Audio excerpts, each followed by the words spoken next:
Greetings, this is Doc Griffin, your swing surgeon director of club fitting operations, and it's the time again for the doctor's house call.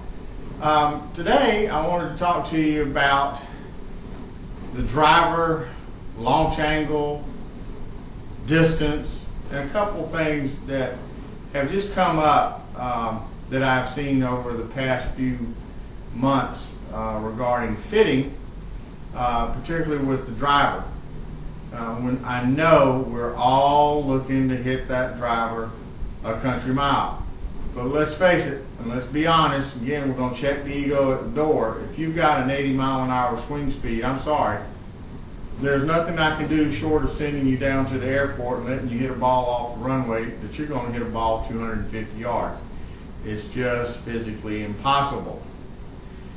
But I see some things that we can do to maximize what happens with the driver. Number one and foremost is to get the right launch angle. And you know, out of 10 people, I may see one guy who says, I don't hit the ball high enough. The other 9 say, I hit the ball plenty high. When the truth of the matter is, when I get them on the launch monitor and we're starting the fitting process, and I'm seeing the launch angle, it's generally not high enough. The problem here is that you're looking at a golf ball that's taking off from 2 to 3 inches above ground level at your feet and going out here into the distance and soaring and reaching a height. Problem is you can't tell what launch angle that ball started on down here at the ground.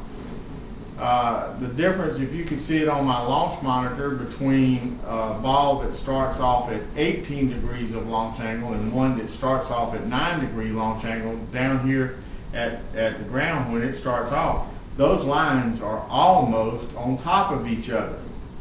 But what happens is with that 18-degree aloft, then it climbs and reaches an apex and then starts at the angle of descent, whereas the 9-degree just stays flat.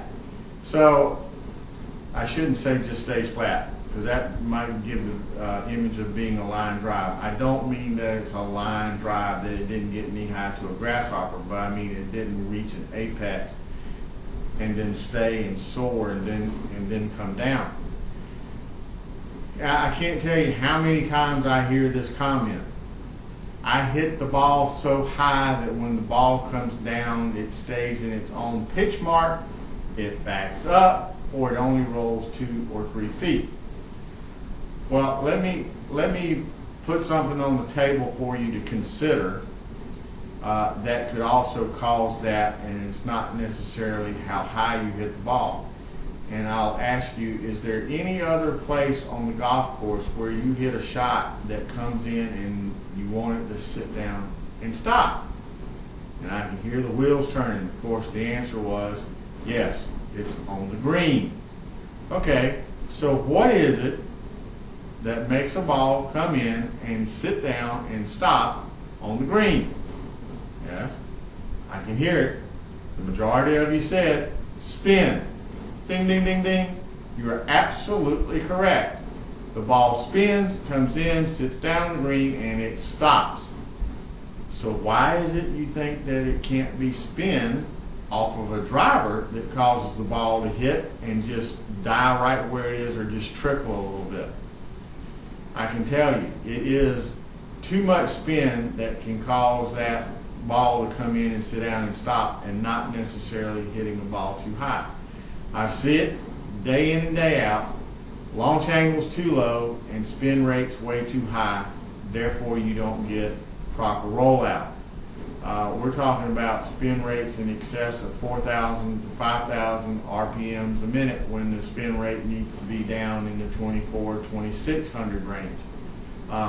You get a spin rate that high, yeah, the ball will actually even balloon on you a little bit and then come in and sit down and stop. It has nothing to do with the launch angle there. It has everything to do with spin rate. So what can you do to lower your spin rate? First thing is learn to make the swing properly and not hit down on the golf ball. Just about everybody that I see that has a really high swing rate or spin rate has a negative angle of attack with that driver, meaning they're hitting down into the ball rather than up. That's number one. Number two, get a shaft that will reduce spin. Number three, quit playing, I almost said a name brand golf ball, forgive me, but quit playing a ball you have no business playing. In other words, one that spins too much. And guys, if you've got a sub 90 mile an hour club head speed with a driver, let me tell you, honestly, you don't need to be playing a tour ball. I like the feel of it around the green. There are other balls out there that will perform around the green, just like a higher end tour ball, but don't spin like that off of a driver. If you need suggestions, call me or email me. I'll be glad to help you with that one. So the bottom line of what we're looking at here is, don't always assume that just because your ball that's coming in off of a driver sits down and doesn't roll much, it's because you've launched it too high. Therefore, you're going out and buying lower lofted drivers, trying to hit the ball lower when actually what you need to be doing is hitting the ball higher but with less spin. So, what's the solution? Again, I know, go see a fitter. But hey, they're the ones that can help you diagnose the problem and get it worked out satisfactorily to where you are getting maximum performance out of your club. And that's what it's all about. You get the maximum performance, get the right launch angle with the right spin rate, you're going to maximize your distance, and then you're going to be happy with what you got. Well, that's it for me today. Again, we want to say thank you to all you guys out there and girls that are supporters and continue to participate in the blog. It is very important to us and it means a lot. And remember, as always, better golf is just a fit away.